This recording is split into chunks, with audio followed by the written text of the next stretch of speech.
Salut tout le monde, on se retrouve aujourd'hui pour un book haul. Et oui, après je ne sais combien de temps sans book haul, voici le retour. Alors comme vous le savez, je ne veux plus une grosse palle dorénavant. Du coup ce sera pas des book hauls comme il y avait un moment sur ma chaîne, c'était des tours de bouquins. Parce que je veux économiser déjà. Je n'ai plus moins 20% puisque je ne travaille plus au Furet. Et que au bout d'un moment plus trop de place, et puis j'en ai marre de voir mes bouquins traîner, tout ça. Donc j'ai décidé d'en acheter 5-6 par mois maximum et de les lire dans l'année. C'est mon nouvel objectif, tout en quand même essayant de vider cette palle où il y a des bouquins qui sont là depuis plus de 5 ans. Voilà, c'était la petite parenthèse. Nous allons donc commencer ce book haul. Alors en fait j'ai été traînée, non j'ai pas été traînée, j'ai été à l'espace culturel, donc Leclerc, pas loin de chez moi avec mon copain, et je me suis dit, allez, à la base j'y allais que pour acheter un manga que je n'ai pas trouvé, qui était donc Balakamon, et je me dis oh c'est tout, c'est pas grave, je sors, et je suis passée par les livres poches, et là je me dis ah mais oui toi je te veux, ah mais toi aussi, et en fait j'ai pris que des bouquins que je veux vraiment terriblement lire. Je me suis pas dit ah toi d'ici 3 mois, non, c'est des bouquins que je veux lire presque cet été quoi, ou maintenant. Donc depuis le temps qu'il est sorti en poche, mais je vais vous le montrer, vous allez dire mais comment Juliette tu as pu tenir, enfin bon. Joël Dicker, oui. Donc la disparition de Stéphanie, alors je sais pas si on dit Meyer ou Meller, je trouve que c'est Meller puisqu'il n'y a que un L, n'est-ce pas. Donc cette édition de Fallot à poche. Voilà, comme j'ai commencé les Joël Dicker avec La vérité sur l'affaire Ekeber en poche, je veux tous les Joël Dicker en poche, sauf que et bien forcément il faut attendre un an après la sortie du grand format, et que d'ailleurs il y a Chambre 365, 62, je ne sais plus, qui est sorti du coup là ce mois-ci, et qui pareil me donne terriblement envie, mais que je vais devoir attendre l'année prochaine pour le lire. Enfin voilà, alors celui-ci, je pense que j'ai mis du temps quand même à l'acheter, même s'il est sorti en poche, parce que j'ai entendu moins de bonnes critiques que sur ces deux précédents, la vérité sur l'affaire Ekeber et sur le livre des Baltimore, que j'avais aussi terriblement aimé. Voilà. Je sais que beaucoup de monde l'a moins aimé que la vérité, mais moi j'avais adoré les Baltimore, j'avais trouvé ça tellement émouvant et prenant, enfin bon, j'avais adoré. Du coup j'espère que celui-ci me fera le même effet que ces deux bouquins que j'ai lus de l'auteur. J'aime sa plume, j'aime son univers, j'aime sa façon d'écrire, j'aime sa façon de nous mener en bateau, j'aime tout. On englobe, j'aime tout. Donc voilà. Je vous avoue que je sais pas quand le lire, j'ai envie de lire à un moment où je suis sûre de pouvoir être seule, genre au moins une semaine, c'est-à-dire pas d'enfant, hein. Voilà, donc 5 jours pour moi puisque le week-end je vois mon copain. Ce qui, arrivé au mois de juillet, n'est pas du tout sûr. Donc voilà, et peut-être que je commence bientôt en plus à travailler. Donc je vais quand même essayer de lire rapidement, parce que j'ai terriblement envie, quoi. Il y a encore une enquête, il y a encore...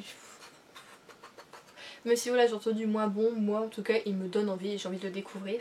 Et ce sera bientôt fait. J'ai pas regardé le nombre de pages, il me paraît pas énorme comparé aux autres.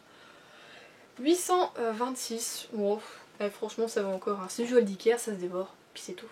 Celui-ci c'est vraiment un achat compulsif, mais je veux le lire aussi depuis super longtemps, depuis que la série a été adaptée sur Netflix. Je sais pas si c'est une série ou un film d'ailleurs, parce que j'essaye de pas trop regarder. Il s'agit de Captive de Margaret Atwood, aux éditions 10-18, et j'ai craqué pour l'édition. Parce que j'aurais pu attendre pour le lire celui-ci, mais quand j'ai vu l'édition, je me suis dit non, j'aime trop. C'est donc un peu carton, voilà, papier dépliant comme ça. Voilà, moi Juliette, et j'ai voulu, voilà, je l'ai vu et j'ai pas pu me retenir. Par contre c'est écrit, mais alors, au microscope il va falloir le lire. Regardez-moi ces pattes de mouche. Je sais pas comment je vais faire parce que moi, oh là là. Ah oui, on voit à travers les pages. Ah, alors ça je vais me péter le cerveau, et bien je vais essayer du coup de le... Je vais essayer de le trouver en e-book parce que je vais me niquer les yeux si je lis ça, parce qu'on voit à travers. J'ai dû le faire aussi pour... dans le date lecture vous avez parlé du Cécilia Ahern, du Tombé du ciel, j'ai dû le télécharger aussi en e-book parce que je voyais à travers et qu'au bout de 3 chapitres ça n'allait plus. Donc bon, je vais devoir essayer de le trouver en e-book, je pense que oui, Captive j'arriverai à le trouver. Mais voilà, J'en avais entendu personnellement parler bien avant, puisque je crois qu'il est sorti même avant La Servante écarlate. J'ai réussi à trouver. C'est vraiment celui-ci, le premier Margaret Atwood que je voulais lire. Et donc voilà, je l'ai. Je vais pouvoir, et je vais pouvoir du coup le découvrir. Et je suis trop contente. Depuis le temps que je veux le lire, depuis le temps que j'en entends parler. Oui. Ah, celui-ci. Pareil, celui-ci, ça fait des années que je le veux. Comme je vous ai déjà dit en plus que je le mets souvent dans mes wishlists pour les anniversaires que je fais avec des amis et que personne ne me l'achète jamais. Je me le suis acheté moi-même. Écoutez, il s'agit donc de Jane Eyre de Charlotte Brontë et c'est du coup la collection Archie Poche. Voilà. Alors je l'ai pris quand je l'ai vu en fait parce que j'ai... Je parle pas français, je fais pas des phrases. J'ai Emma dans la même collection qui est donc bleu, un bleu ciel, qui est très beau. Malheureusement je n'ai pas aimé Emma du coup de Jane Austen. Ça arrive, c'est comme ça, je n'ai pas aimé l'héroïne, je n'ai pas du tout accroché à l'héroïne tout simplement. Et voilà, et Jane Eyre je veux le lire depuis moultes années et je n'ose jamais. Et donc là j'ai vu que l'édition était la même voilà, que le Jane Austen, je me suis dit oh, à la rigueur ça me fera un petit truc de classique, j'en ai vu d'autres, tout ça, les prochains on verra, mais voilà. Je vais donc me faire retourner le cœur par Jane Eyre très bientôt et j'ai super hâte. J'enlève le bandeau qu'on n'aime pas, il s'enlève ici, c'est très bien. Alors j'ai également acheté du coup le hibou de Samuel Bjork aux éditions Pocket. Je vous en avais parlé, je voulais le mettre, c'est ça, dans mon challenge, le Rainbow Challenge qui avait été organisé par Angèle Cara 123 sur Instagram, du coup il y a 2 mois de ça je crois. 2-3 mois, il y a 3 mois de ça, et je ne l'avais pas trouvé en papier et je ne l'avais pas trouvé en e-book.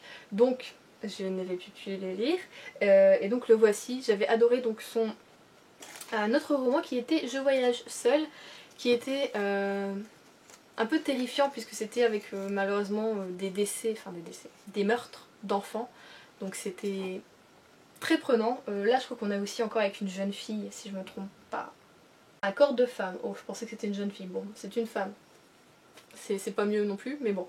Donc ouais, j'avais adoré le Je voyage seule, l'écriture était prenante, il se passait plein de choses, c'était vraiment bien.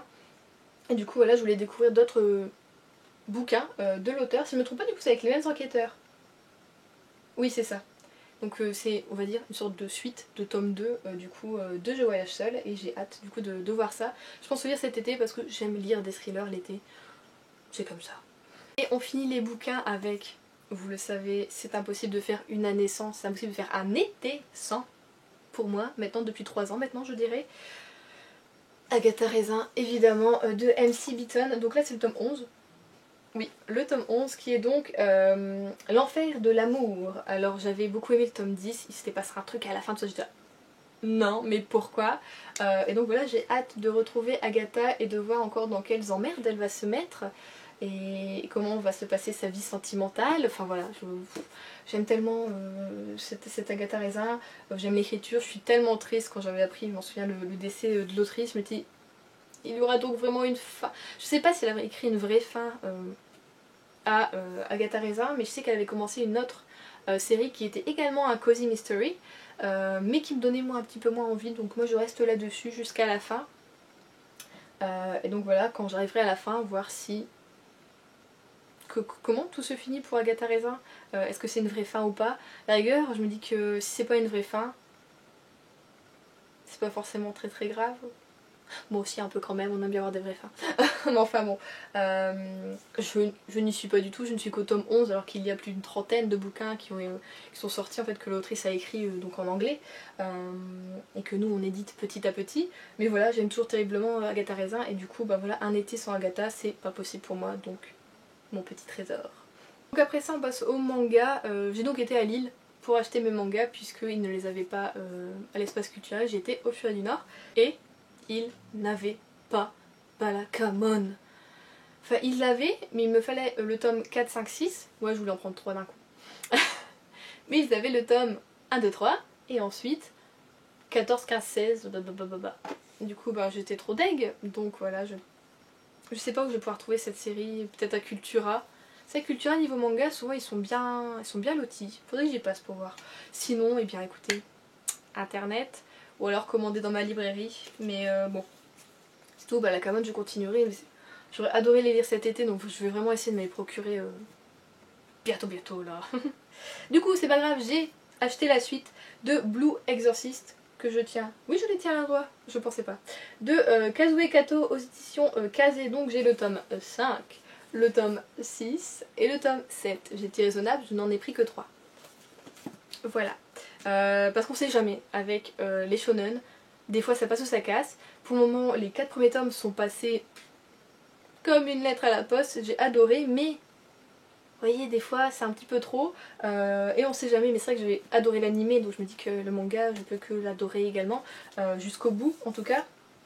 Donc voilà, j'ai quand même hâte de continuer et de voir les aventures, et pareil, dans quelles emmerdes encore on va se fourrer là-dedans, et quel pouvoir on va pouvoir encore découvrir, enfin, il y a tellement de choses, j'aime beaucoup ce manga. Et du coup, comme je vous avais dit dans mon update lecture, j'ai donc acheté le tome 9 et 10 de Perfect World de Lie Aluga aux éditions Akata. Donc j'ai quoi là-dedans? J'ai une petite fiche en plus avec un tome 1, peut-être un peu... Ah, j'ai un premier paragraphe de Running, la course vers Girls... Quoi? Ah non, Running Girls, la course vers les Paralympiques. Ah ok. Ah bah écoutez, je vais lire ça, je verrai. Ah oui, effectivement, elle a une... Je sais pas si on appelle ça une attelle ou une...